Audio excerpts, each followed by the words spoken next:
Mama, mama, Yun. what is this? Mama niya, what Dala ba kayo mga kapatid? what is this? Mabuti Okay naman lang. po. Okay. Yan. Masaya kasi kahapon. Mas masaya kayo sa kahapon. Masaya dapat isa doon sa kahapon. At masasaya pa bukas. Ay, ganito. Because tomorrow is a promise.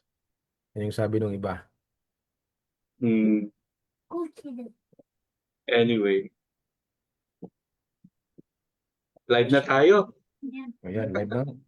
Baka hindi pa kayo aware. Sige, bati na muna tayo sa mga kasama natin sa church, no? Yung mga churchmate natin, na regular viewers natin. As well as dun sa mga hindi natin ka-churchmate na regular viewers natin. Mas marami yung nagre-rewatch eh. Yung hindi kasi nila magawang sumabay sa oras natin eh. No? Kaya yung iba nag-rewatch na lang, nagpe-playback din. So, magandang gabi sa inyong lahat. No? Kayo man ay nasa kumakain ngayon sa mga bahay o kaya naman nasa biyahe or nagpapahinga sa bahay. At isang pagbati na rin doon sa mga nagre-rewatch nitong o doon sa nagpe-playback, yung hindi nakakasabay sa live stream. Magandang araw, magandang gabi sa inyong lahat.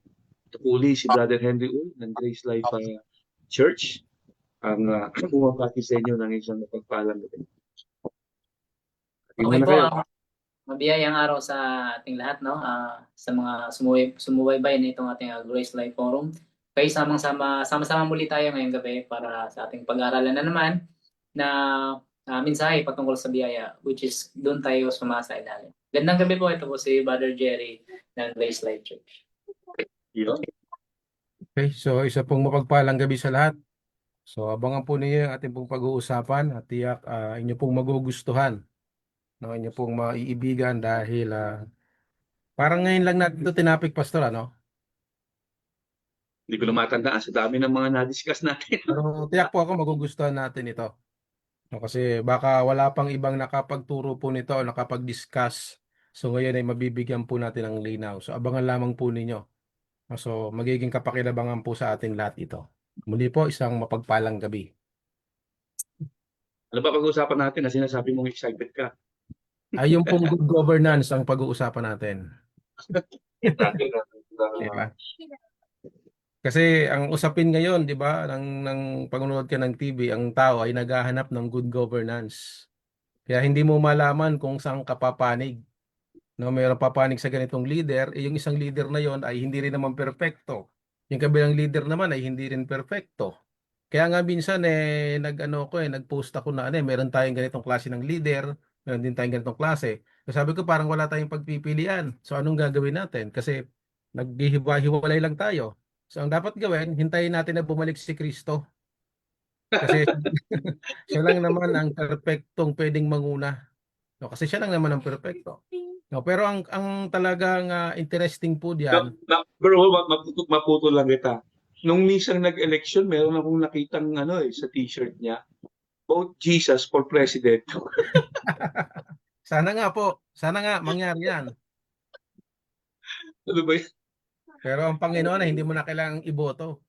Dahil talagang mangyayari at mangyayari kung ano yung nasa saad sa kasulatan na siya ay magbabalik para pangunahan tayo nang sa ganon ay makaranas na tayo ng perpektong gobyerno. No? Yun na yung bagay na nakaka-excite. So dahil sa nag-uusap na rin naman na tayo ng pagiging perpekto, alam ko maraming Kristiyano ang nag-iisip din ng ganyan eh. Paano ba maging perfect? No, yun yung magandang katanungan ngayon. Eh. Paano ba maging perfect? At tingin ko marami namang Kristiyano ang nagpupumilit na magawa ito. Ba? Kasi sino ba naman ang gusto na lagi na lang tayong sumasablay? No? Alam ko yung kabituran ng ating puso. Gusto natin maging perfecto na halos hindi na tayo sumablay. No, gaya nga nitong nakasulat dito, no, sa Matthew 5 verse 48. No, paano ba ito? Basahin po natin. Ang sabi po dito, ang Panginoon mismo ang nagwika po nito. Ang sabi dito, therefore you shall be perfect. Yun na, di ba? Just as your Father in heaven is perfect, no? Ang pag-uusapan po natin ngayon is be perfect for your Father in heaven is perfect. 'Di ba? 'Di ba interesting 'yang ganyang klase ng pag-uusap? O ganyan, 'di ba Kaya interesting 'yan? maraming Kristiyano ngayon, perfectionist no? 'Di ba? 'Di ba interesting 'yang ganyang klase ng pag-uusapan? At ang maganda po dito ay ang nagsalita ay hindi lang kung sino. Kasi kung kapwa mo tao ang magsasabi sa iyo niyan, "Brother, be perfect." Eh papaano 'yan yung taong nagsabi sa iyo hindi rin naman perfect, 'di ba? So kung merong may authority na magsabi ng salita na ito, walang iba ang Panginoon. Dangan nga lang dahil sa sinabi niya ito, parang lumalabas ito ay isang uri ng utos na ikaw daw ay maging perpekto, no? Gaya ng iyong ama na nasa langit na perpekto. So ang katanungan diyan, papaano? Paano ba maging perfect? Ito ba ay utos na para sa lahat?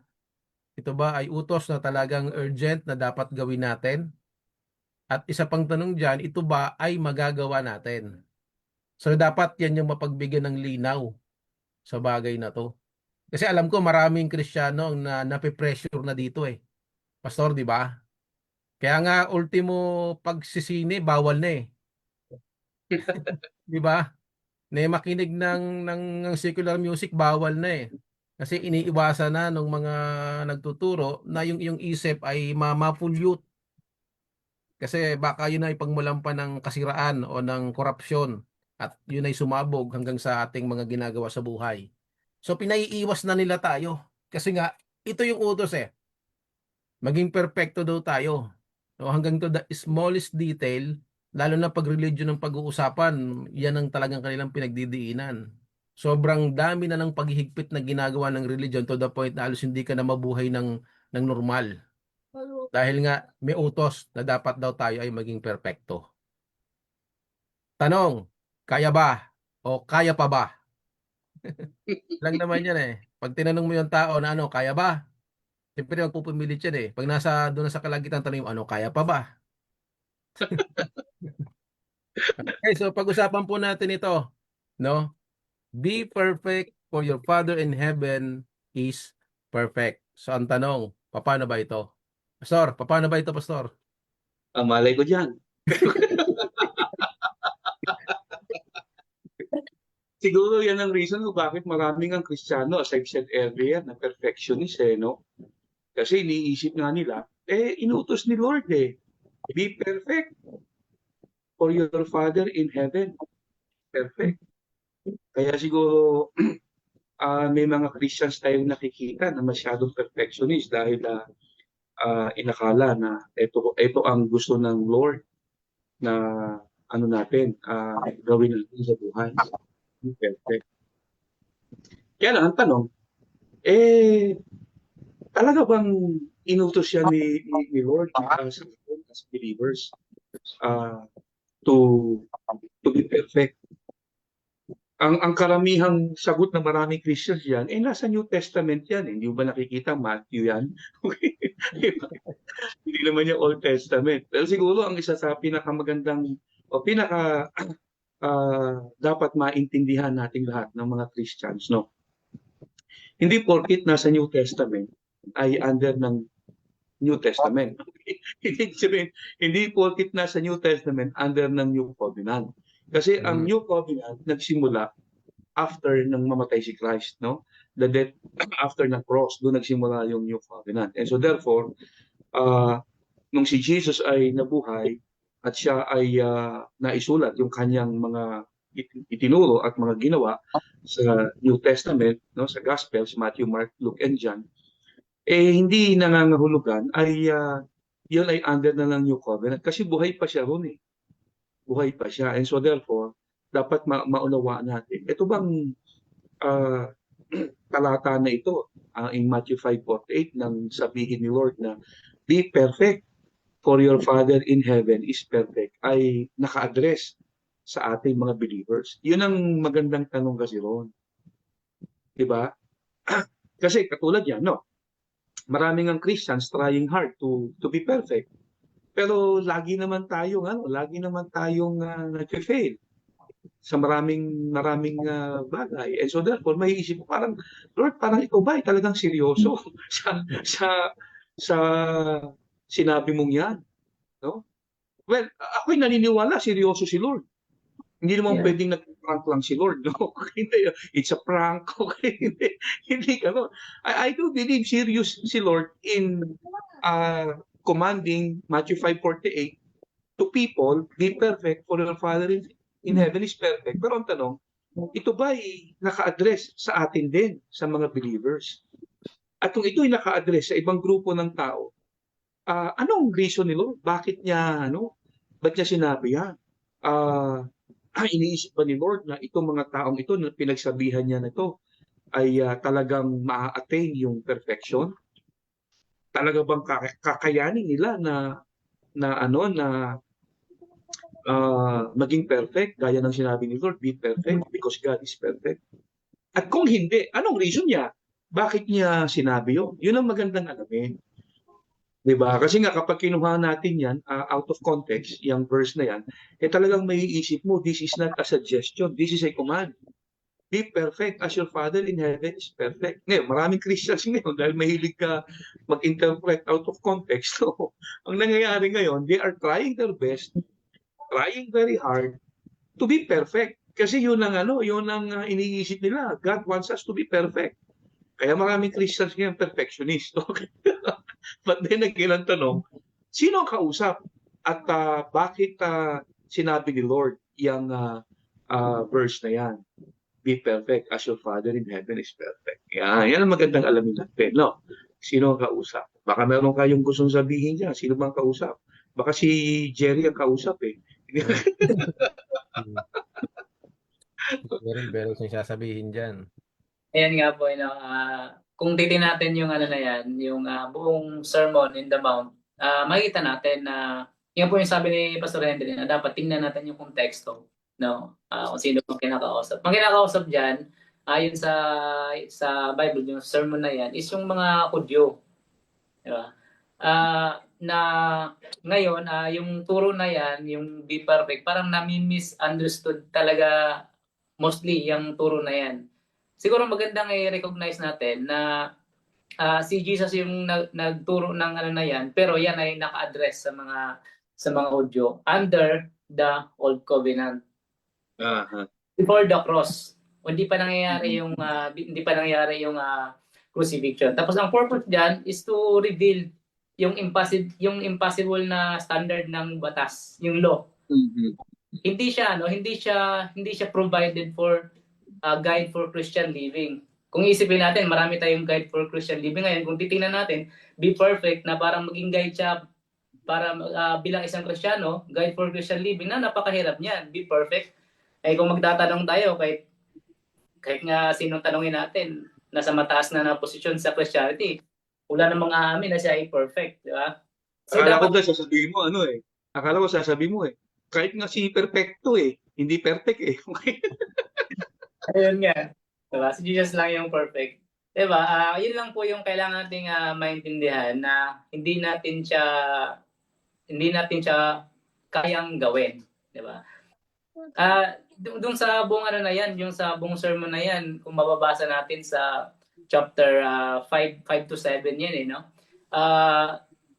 Si Jesus, inequal niya yung anger with murder, yung lust with adultery, diba? Tapos sa kanya sinabi yan na be perfect because our Father is perfect. Diba? Gumamit pa siya ng yung term diyan, yung hyperbolic language, yung parang exage, diba? Binanggit niya doon na yung advising to pluck, yung tanggalin yung mata or yung putulin yung kamay kapag nagko-cause siya ng kasalanan. So it is just emphasize yung impossibility na ma-achieve yung righteousness through human effort.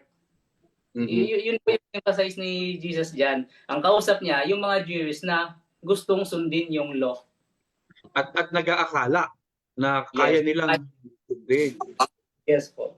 Oo. Diba? Kasi madagdagan ko lang yan Ang kausap ni Jesus, yung mga Hudyo na nag-aakala na kaya nilang sundin ang kautusan. Kasi meron siyang mga audience dyan ng mga religious leaders din eh. Eh ang mga religious leaders kasi masyado silang strict when it comes to keeping the law. Ngayon, sa pag-aakala nilang nasusunod nila yung kautusan, they tend to become self-righteous. Kaya ang ginawa ni Lord, ano niya eh, nireveal niya dito sa mga kausap niya mga Hudyo na hindi niyo naman talaga nasusunod ng kautusan. Kasi pag binalikan natin yung mga verses bago mag-verse 48, kasi nabanggit ito, verse 48, actually ito na yung pinaka-last ng chapter 5 eh. Yung may mga naunang sinabi si Lord na kung saan binanggit niya yung patungkol sa kautusan. Kasi nga, etong mga Hudyong kausap niya nag-aakala nasusunod nila yung law. Eh ngayon, ang ginawa ni Lord, ni-reveal niya, no, hindi nyo nasusunod talaga. Tingnan niyo ha, sabi ni Lord. If you think you have obeyed the Ten Commandments like yung murder, sabi niya, nagalit ka na ba? Kung ikaw ay nagalit na, nag-commit ka na ng murder. Sabi niya, kung sa tingin nyo, hindi kayo nagko-commit ng adultery kasi hindi naman kayo nakikipagrelasyon sa ibang babae o sa ibang asawa. Sabi ni Lord, kayo ba ay tumingin na ng mahalay sa isang babae? Ngayon, kung tumingin ka na ng mahalay sa isang babae, you have already committed adultery. So ang ginawa ni Lord, ni-reveal ni Lord dito sa mga taong ito, hindi nyo talaga nasusunod yung kautusan. Kasi not because hindi ka pumatay, hindi ka nag-commit ng murder. Kasi ang murder nagsisimula doon sa galit. Kumbaga parang nagtatapos lang doon sa act, no? Yun yung culmination, yun yung pinaka outward result ng murder, yung pinatay mo na siya, either binaril mo, dilason mo, whatever. Pero nagsisimula ang murder doon sa galit. So, inireveal ni Lord na hindi nagsisimula ang murder doon sa sinaktan mo na yung tao at pinatay. Nagsisimula siya doon sa nag-create ka na ng hatred doon sa tao. Doon nagsimula ang murder. So parang ang ginawa ni Lord, ininterpret niya ng tama yung kautusan. Mali yung interpretation nila. Akala lang nila external parate. So merong internal pala. So inano ni Lord, pinakita ni Lord dito sa mga taong ito, na mga, especially mga religious leaders, na talagang nag-iisip na kala nila nasusunod nila ang kautusan. No, hindi ninyo nasusunod ang kautusan. Kaya ang ginawa niya, inisa-isa niya. Sabi niya, narinig ninyo, huwag kayong papatay. Sinasabi ko sa inyo, magalit ka lang, nakapatay ka na. Okay, so, tapos bandang huli sinabi niya, be perfect. So parang sinasabi niya rito sa mga taong ito, if you really want to be righteous before God by obeying the law, be perfect. Yung mga nakikinig kayo sa kanya, mga religious leaders na akala nila nakatupad sila sa kautusan, na naging self-righteous, bigla ngayon silang nakurete. Sabi nila, ano ba to? Okay. Hindi nga tayo nakatupad pala sa kautusan. At kung gusto natin matupad ang kautusan, maging perfect tayo. So bottom line, ang kausap ni Lord John, hindi mga Christians. Hindi tayo inuutusan ni Lord to be perfect. Okay, kaya wag mong pilitin. Okay. But then again, we are not saying na we are not saying na, ika-clarify lang natin na wag tayong mag-strive na somehow maging sabihin nating makasunod sa lahat ng utos ng Diyos. Tama lang 'yon. Oo, pero wag tayong mag-isip na inaasahan ni Lord na talagang tayo ay makakasunod sa lahat ng utos to become perfect. Hindi para sa atin yan, yung utos na yan. Joel, baka meron kang gusto idagdag. Sa tingin ko, Pastor, diyan nagsisimula talaga yung legalism eh. Diba? Yes. Katulad ng araw, kapag ka nakapakinig tayo ng preaching, meron tayong nararamdaman agad na burden eh. Kasi yun yung purpose ng mga nagtuturo. Magkaroon tayo ng burden. Tapos mapipressure tayo ngayon. Tapos pipilitin natin ngayon na masunod. Pero dati tayo sa punto na hindi pala talaga natin nasusunod. Kasi meron na namang bagong utos na para bang lagi ka na lang pinapamukha sa'yo na talagang hindi mo nasusunod.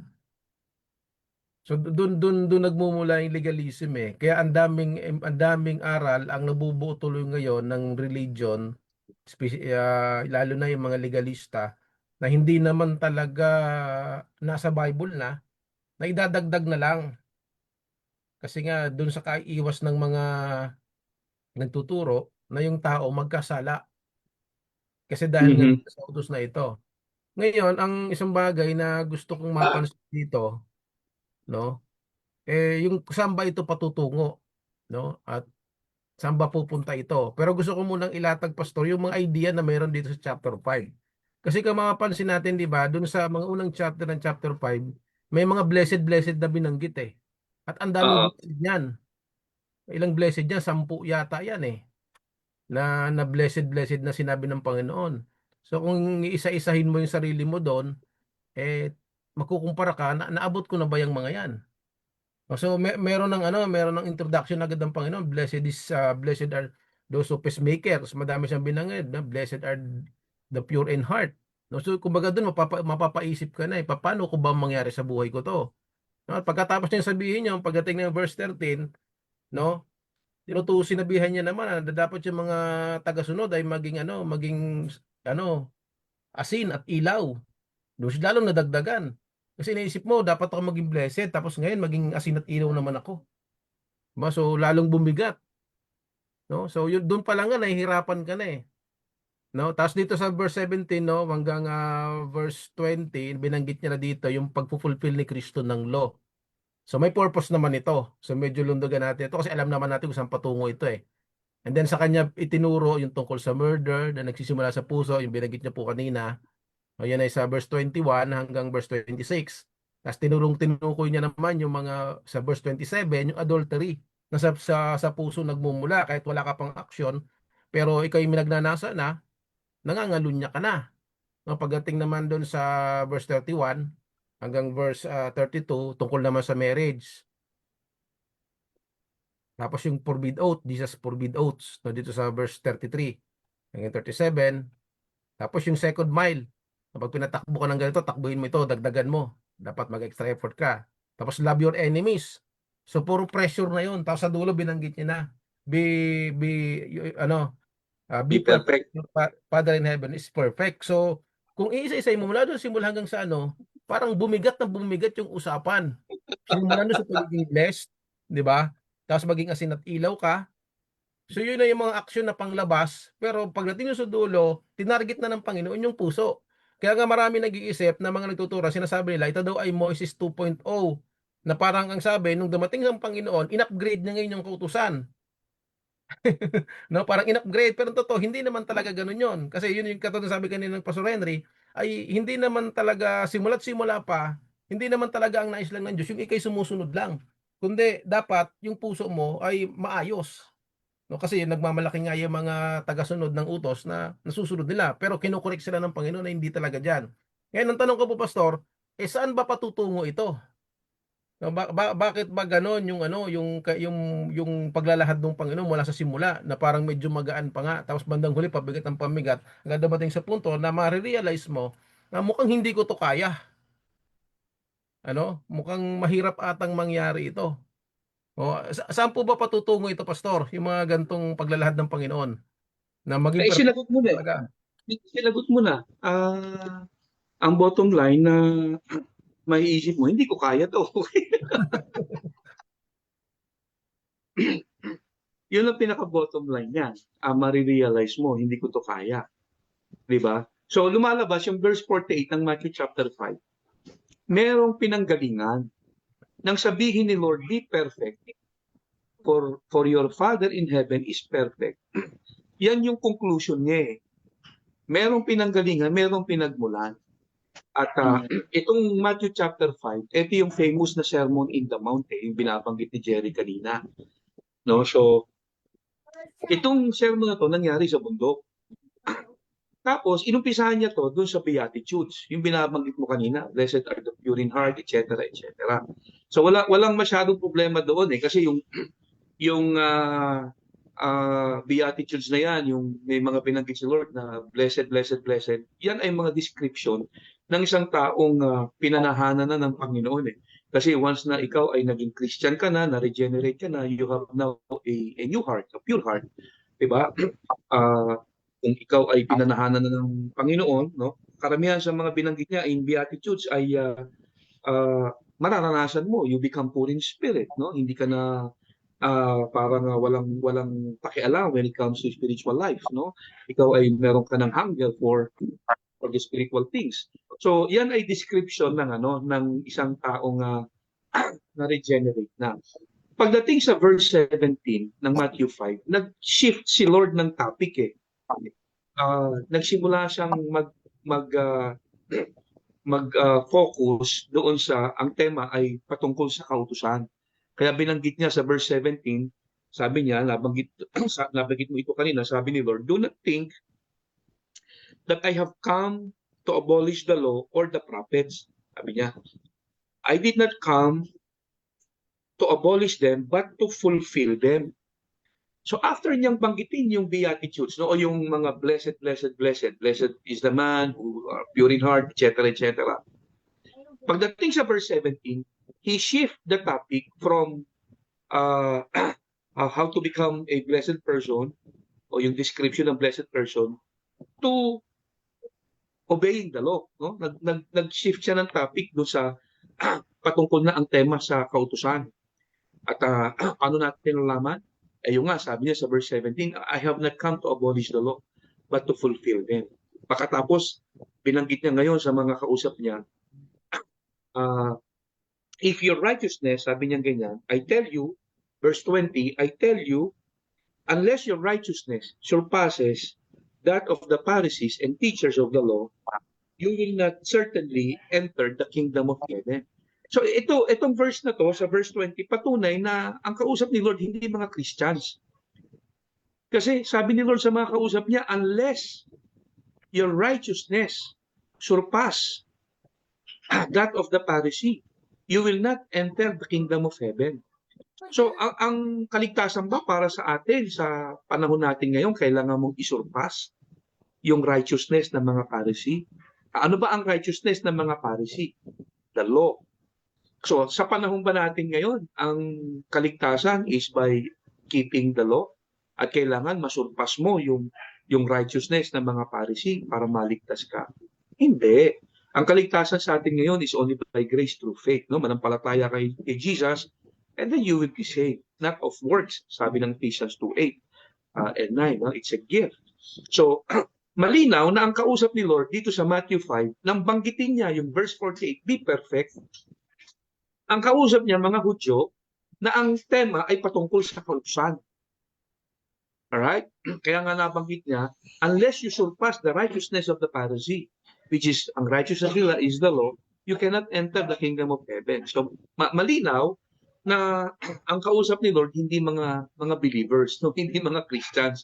Naka-address ito hindi sa atin, kung hindi sa mga Hudyo na nag-aakala they can enter the kingdom of heaven by obeying the law. Kaya sabi ni Lord, if you think you can enter the kingdom of heaven by obeying the law, kailangan isurpass ninyo yung righteousness ng mga Pharisee. Ngayon, yung mga Pharisee naman, ng mga panahon na to na nandoon din na present, nung kausap si Jesus nung si Jesus ay nagsasalita nitong mga bagay na to, kung yung mga ordinaryong Hudyo nang marinig ito, na unless you surpass the righteousness of the Pharisee, you will not enter the kingdom of heaven. Posible, itong mga ordinaryong Hudyo na to, medyo na-discourage. At maaaring naisip nila, naku, napakahirap palang maligtas. Kasi kailangan naming lampasan yung katuwiran nitong mga Pariseo. Noong mga panahon kasi na yan, ng mga Pariseo, they are the best people in Israel. Kasi talagang very strict sila na sumusunod sa kautusan. So yung mga ordinaryong Hudyo nakaisip, napakahirap palang pumasok ng langit. Kasi dapat lampasan namin yung righteousness ng mga Pharisee. Ngayon, yung mga Pharisee naman na nakikinig ng mga time na yan, medyo naging proud naman sa mga sarili nila. No? Parang ang dating nila, inano tayo ni Jesus, parang kailangan lampasan niyo yung righteousness namin para kayo ay maligtas. Pero ang ginawa ni Jesus, pinakita niya dito sa mga mokong na to, o dito sa mga Pharisee na to, na nag-aakala na nasunod nila yung law, pinakita ni Lord na hindi nyo talaga nasunod. Kaya nga ang ginawa ni Jesus, bigla niya ngayong ininterpret ng maayos yung kautusan. Nabanggit niya nga yung pagdating dito sa verse 21, di patungkol na sa murder. Sabi niya, kasi nakita niyo mga Pharisee, parang siguro napansin ni Lord yung mga Pharisee, biglang biglang nag-iba ang mood na akala nila talaga ng mga pinuri sila ni Lord eh.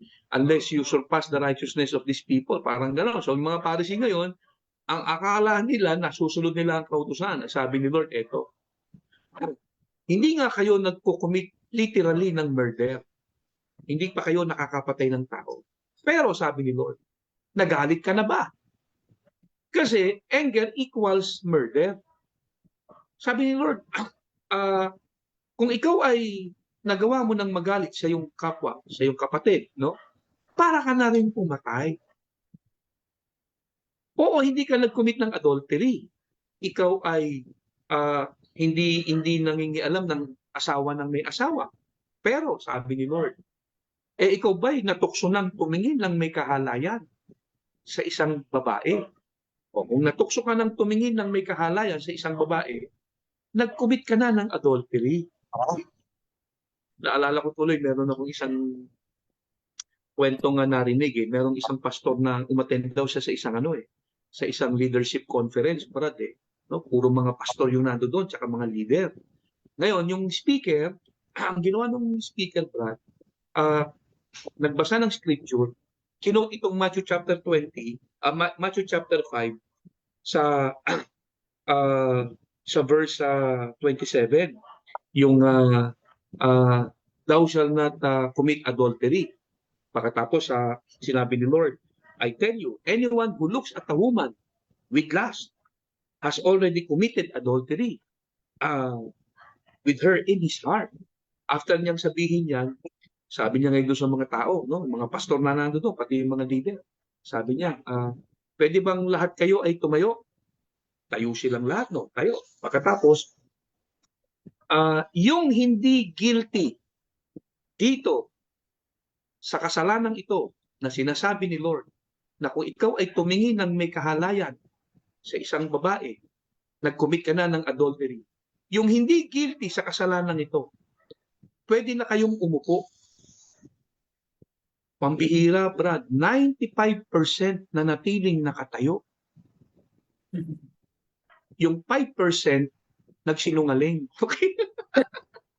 Ibig sabihin, 100% guilty dito sa kasalanan ito. Kwento lang naman sa akin yun, ng isang kaibigan din. So you see, even pastors, guilty rin sa kasalanan ito. Yung napatingin ka sa isang babae na natukso ka, no? Naka-entertain ka ng lust, no? So ang point is, talagang pinakita lang ni Lord, no, na yung mga taong ito, yung mga Hudyo ng mga panahon na yan, thinking na hindi nila nagagawang sumuway sa kautusan.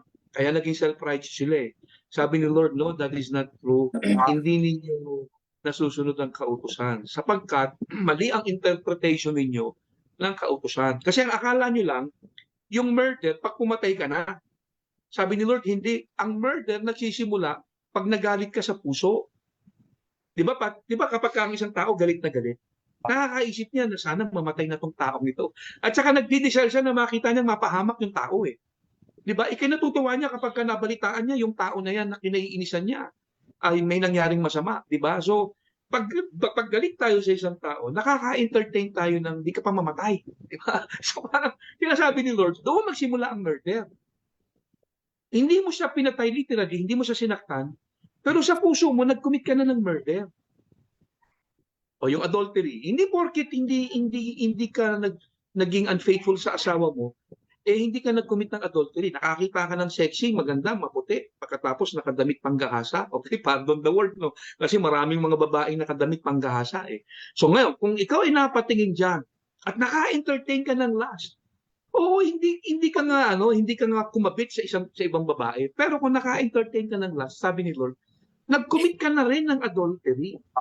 So niliwanag ni Lord yung kanyang tamang interpretation sa kautusan. And so therefore, yung mga Hudyo ngayon, especially yung mga Pharisee, they came to realize na kung hindi pala natin nasunod ang kautusan. hindi pala natin nasunod.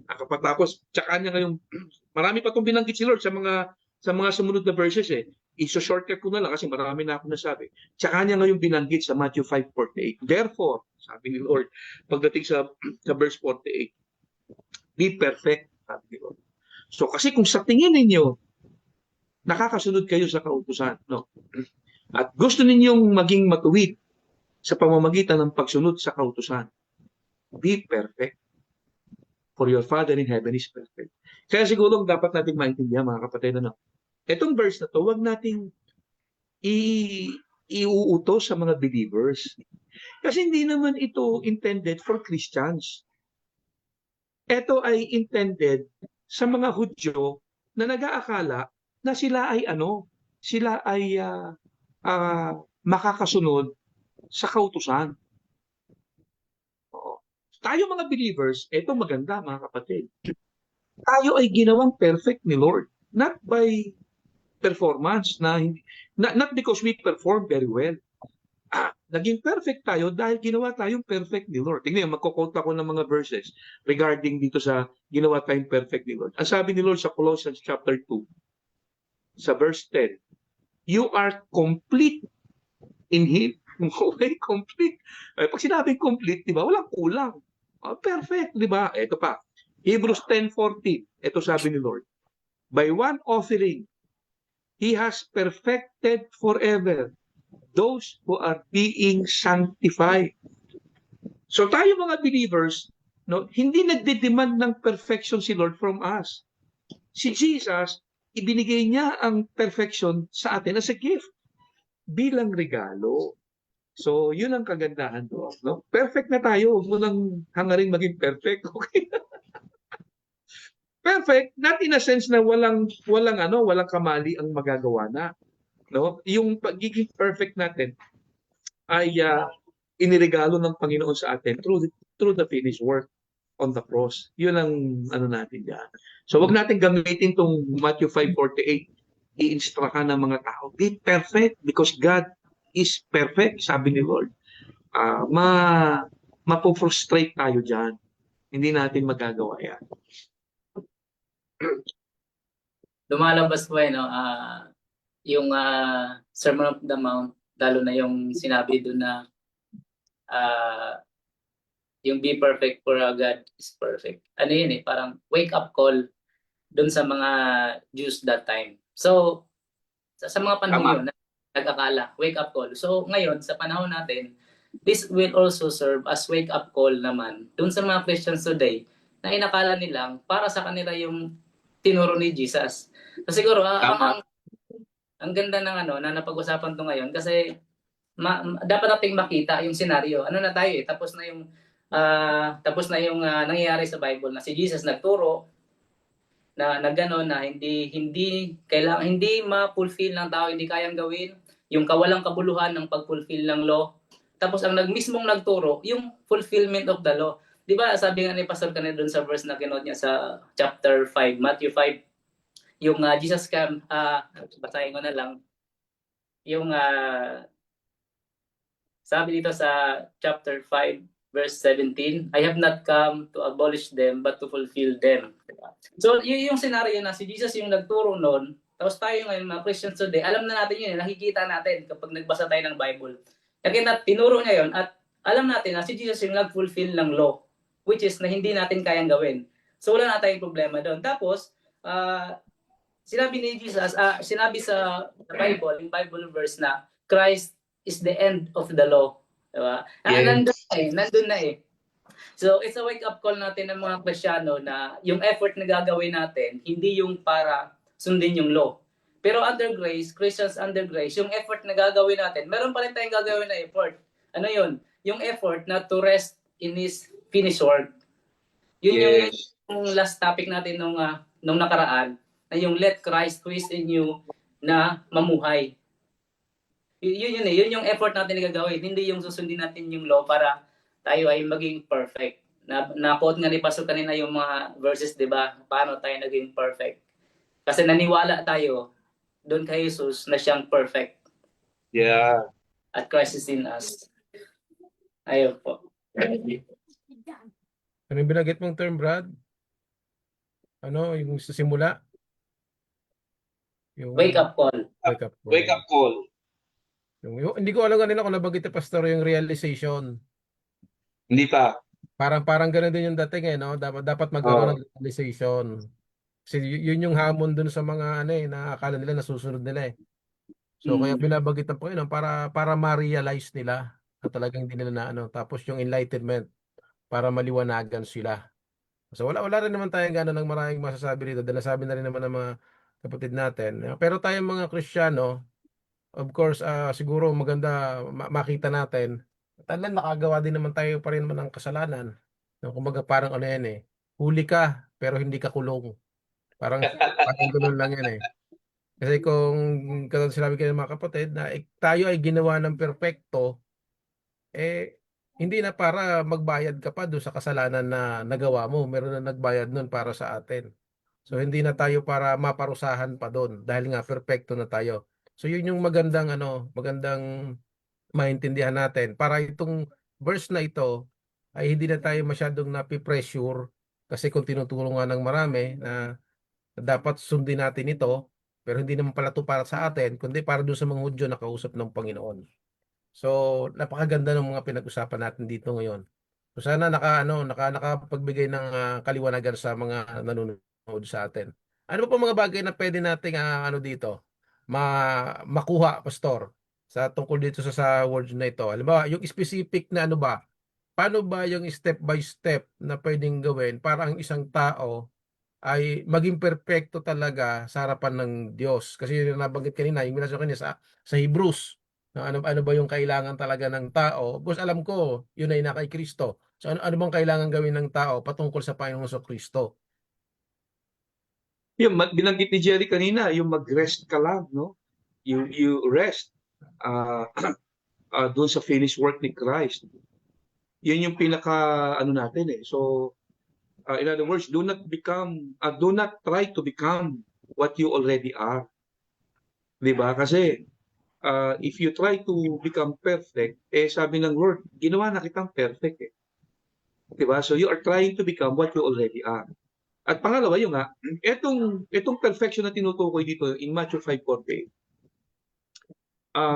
Para magkaroon ka ng linaw talaga dito sa verse na to, na yan ay talaga bang seryoso si Lord na gusto niya akong mamuhay ng perfect. Makita mo na ang kausap ni Lord diyan sa buong chapter 5, hindi tayong mga Christians. Yun lang naman ang kailangan mo makita diyan eh. Pag nakita mo na hindi ikaw ang kausap diyan, no? Madali mo lang ma-realize na si Lord nagde-demand ng perfection sa mga Hudyo dahil inaakala nila na kaya nilang sumunod at maging matuwid sa harap ng Diyos by obeying the law. Sa mga believers naman, pinrovide ni Lord yung perfection. Kasi ang law nagde-demand, ang grace nagpo-provide. The law demands, grace provides. Na anong patunay natin? No? Maganda kasi talaga kasi kanina nagbigay na nga tayo ng ilang mga hint na ang kausap ni Lord dito sa Matthew chapter 5 verse 48, the entire chapter 5, ang kausap niya ay mga Hudyo. Siguro maganda magbigay pa tayo ng ilang proof na talagang ang kausap ni Lord dito sa Matthew 5, mga Hudyo. Tingnan natin bumaba tayo ng ilang mga verses ulit, no? Sinimulan natin kanina sa Matthew chapter 5 verse 17 na kung saan binanggit ni Lord yung I have not come to do not think I have come to abolish the law or the prophets. I have not come to abolish them but to fulfill them. So nag-change si Lord ng topic from how to become a blessed person into the law. Ang tema niya ngayon is about law. Tapos ang sabi niya, verse 20, unless you surpass the righteousness of the Pharisee, you will not enter the kingdom of heaven. So malinaw, ang kaligtasan sa panahon natin ngayon, hindi naman kailangan isurpass mo yung righteousness ng mga Pharisee for you to enter the kingdom of heaven. So ang kausap ni Lord dito, hindi Christians, okay? Ito ay mga Hudyo. Na, tapos binigyan niya na nga ng binigyan niya na nga ng tamang interpretation yung law. Sapagkat akala ng mga Hudyo na susunod nila yung law, particular yung mga Pharisee, hindi sila nagkukumit ng murder, hindi sila nagkukumit ng adultery, akala nila na susunod nila.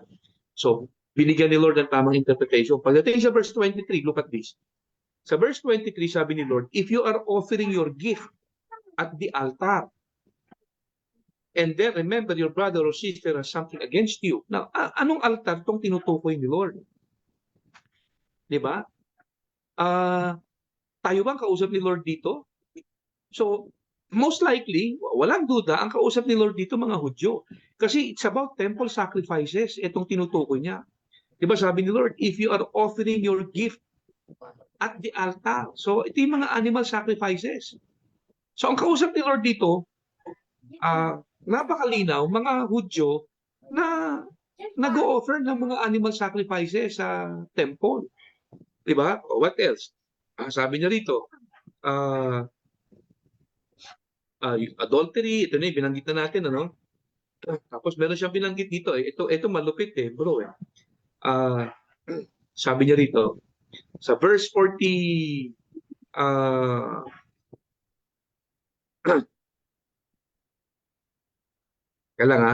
verse 42, ito malupit Okay, sabi ni Lord, give to the one who asked you, and do not turn away from the one who wants to borrow from you. Tagalogin natin. Bigyan yung sino mang humihingi sa inyo. Okay? At huwag ninyong tatanggihan ang sino mang nangungutang sa inyo. Mabigat ito. No? Binanggit ito ni Lord dito sa mga taong under the law. Sabi ni Lord, if you think kaya niyong maging matuwid by obeying the law. Sabi ni Lord. Isa ito sa utos ng kautusan. Bigyan niyo lahat ng humihingi sa inyo. At huwag ninyong tatanggihan ang lahat ng nangungutang sa inyo. Wala kayong bawal tumanggi. Itong tanong, may tanong ako. Sinong Kristiyano? May kakilala ba kayo na Kristiyano na nasunod yung utos na yan at gustong sundin? No? Yung lahat na nangungutang sa kanya, wala siyang tatanggihan. Marami nga tayo mga Kristiyano, kasusweldo lang Utang naman, wala akong pera. Paano nangyari yung kasusweldo mo lang, wala kang pera? Ang point ko, hindi madaling sundin to. Yung madali bang sundin yun, lahat na mangungutang sa'yo, hindi mo pwedeng pahindian? Sinong taong pakakasunod niya? Ngayon, kung ito ay utos ng Panginoon para sa mga Christians, maraming magmamalabis dito sa utos na ito. Lalo na, kawawa dito yung mga mayaman. Kasi, i-quote sa kanya tong verse na to kapag nangutang sa kanya tapos hindi niya pautangin. Pala sabi ni Lord, huwag mong pahihindian ang lahat ng nangungutang sa'yo. Dapat pahihiramin mo. Kawawa naman yung mga mayayaman na to. No? Kasi, hindi sila makakasunod sa utos ng Diyos kapag sila ay namili ng pauutangin. So point is, pinakita lang talaga ni Lord yung impossibility of obeying the law. Walang makakasunod nito. Kaya nga sabi ni Lord, pagdating sa Matthew 5:48, okay, so if you think kaya niyong maging matuwid sa harapan ng Diyos by obeying the law, okay, be perfect as your Father in heaven is perfect. Alright, so malinaw, ang kausap ni Lord dito, yung mga taong gusto niyang ipakita na wala kayong kakayanan na masunod ang kautusan. Ako lang ang nag-iisang kayang sumunod sa kautusan. Kaya nga sinimulan niya ng I have come to fulfill the law because none of you can fulfill the law. So yun yung pinaka lesson ng Matthew 5:48. So, wag sana natin itong gagamitin Matthew 5:48 para sabihin sa mga Christians, be perfect for your Father in heaven is perfect. No. Wag ganoon kasi hindi para sa atin to. Diba? Hindi para sa atin to. Mafu-frustrate lang tayo at madi-disappoint. Diba? Kahit si perfecto, hindi kayang maging perfecto. Yung isa sa goal ng mga Kristiyano ngayon, naririnig ko sa isang malaking simbahan dyan sa Pasig. Ang goal nila ay Ah, maging Christ-like. aha, Di ba? Isa sa narinig ko lagi na sinasabi ng mga member nun eh. Isa sa goal aha, nila ay yung maging Christ-like. Dito kasi aha. sabi dito, therefore you shall be perfect, just as your Father in heaven is perfect. Kumbaga parang Hmm, sinasabi na kung ano ang Diyos, maging ganun ka. Oo, Kasi yung Father mo ganito, ganito ang Diyos, dapat maging ganun ka. Yun yung nasa langit. Yung the same oo, principle na sinasabi din ng iba na be Christ-like, na kung ano si Kristo, ay maging ganun ka rin. Pero hindi naman lang nilinaw kung alin ba doon sa aspeto na meron si Kristo na maging ganun ka.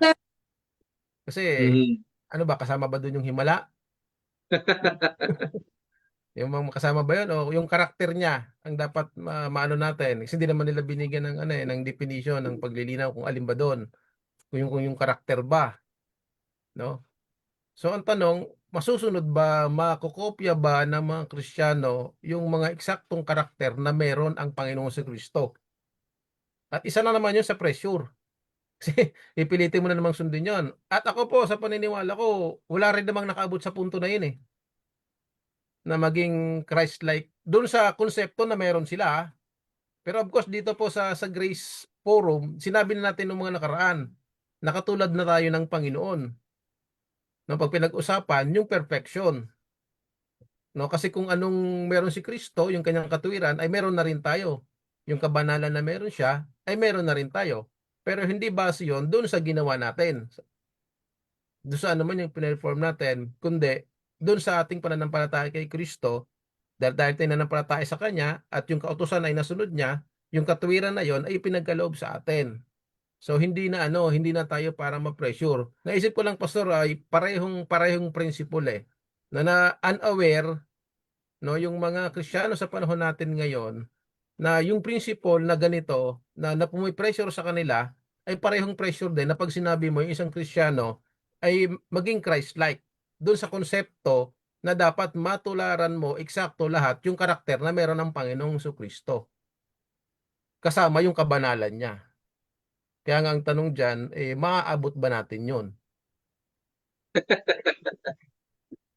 By performance, malabo, no? Mm. Pero ah yung kasing Christ-likeness, hindi naman natin ano, no, hindi natin dini-disregard yung tayo ay mamuhay ng ng Christ-like, no? In other words, tama lang naman bilang mga Kristiyano na kung papaano si Jesus ay forgiving, dapat forgiving tayo. Kung papaano si Jesus ay generous, dapat generous din tayo. Kung papaano si Jesus ay loving, dapat loving din tayo. Kung papaano si Jesus ay patient, dapat patient din tayo. Eh, tama naman yun, no?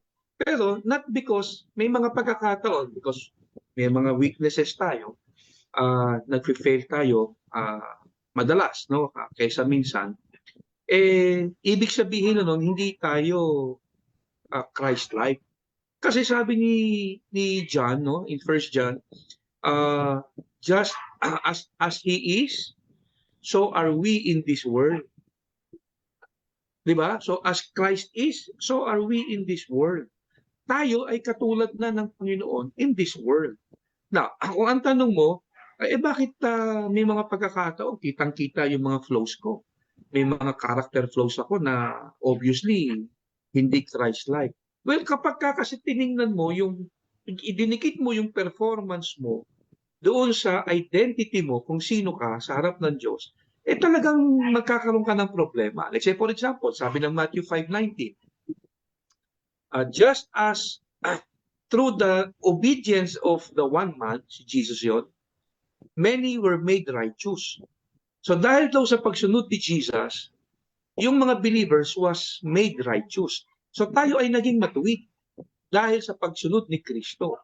Now, hindi tayo naging matuwid dahil tayo ay sumusunod. Ngayon, maraming pagkakataon nakikita natin disobedient tayo bilang mga Kristiyano. No, may mga pagkakataon dahil sa ating kahinaan, nagkakasala tayo sa iba't ibang paraan. Now, ibig ba sabihin nun, pag nagkasala ako, hindi na ako righteous?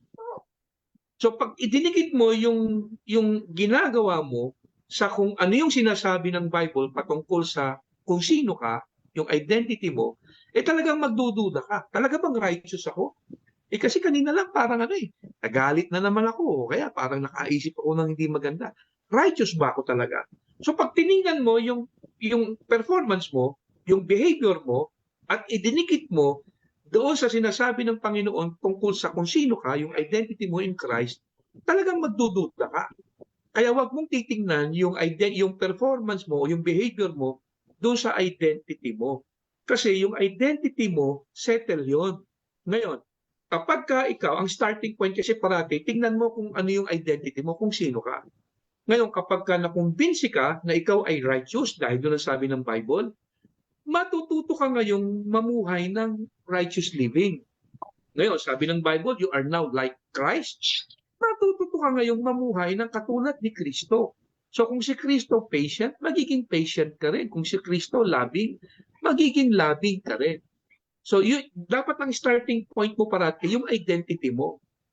Kasi kung nakakalimutan mo kung sino ka sa harap ng Panginoong Hesus, sa harap ng Panginoong Diyos, nakakalimutan mo yung identity mo, and then you will try to become what you already are, mag-fail ka. Kasi gusto kong mamuhay ng katulad ni Kristo, kasi gusto kong maging katulad ni Kristo, mahirapan ka. Gusto kong mamuhay ng banal kasi gusto kong maging banal, mahihirapan ka.